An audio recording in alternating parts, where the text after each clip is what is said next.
Du tournage, nous ne rencontrons que des hommes. Les femmes vivent en circuit fermé. C'est la face cachée de la société. Il n'y a qu'un seul lieu de brassage, un seul espace public ouvert à tous, le mall. Ce centre commercial à l'américaine où l'on trouve de tout, même des femmes. C'est l'heure de la grande prière. Les clientes attendent la réouverture des magasins.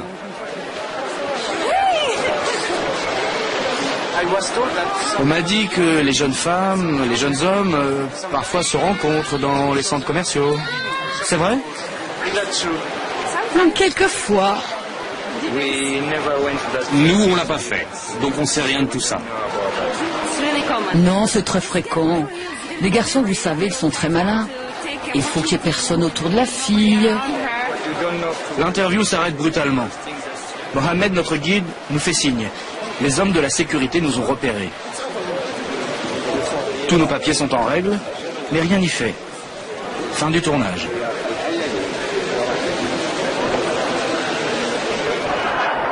Nous revenons un peu plus tard avec une caméra cachée. Nous avons convaincu un séducteur émérite de nous accompagner.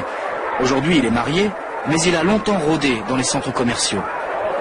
Les dragueurs, il les surnomme les chasseurs. Il parle français, mais ne veut pas apparaître à l'écran. Tu vois, les chasseurs, c'est les garçons les plus intelligents en Arabie Saoudite.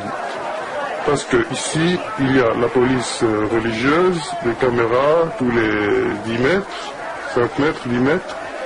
Et il y a aussi les frères et les pères des filles, c'est très risqué.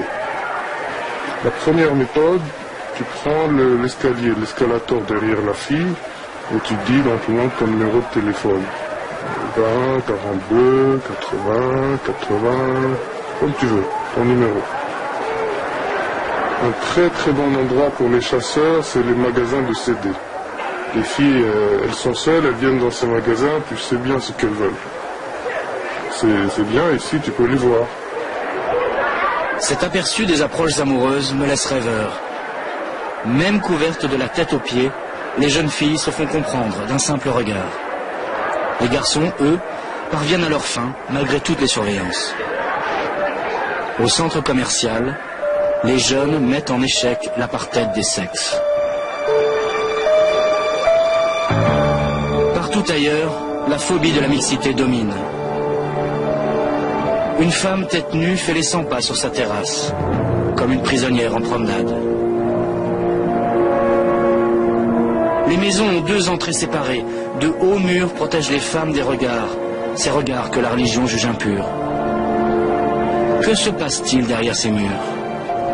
La répression favorise l'hypocrisie sur les femmes et aussi sur l'alcool, totalement prohibé dans le royaume. Ici, les trafiquants risquent la peine de mort.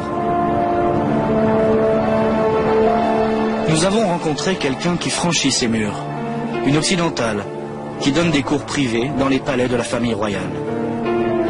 Elle a vu beaucoup de choses. Elle parlera, dissimulée derrière l'abaya qu'elle doit porter chaque jour.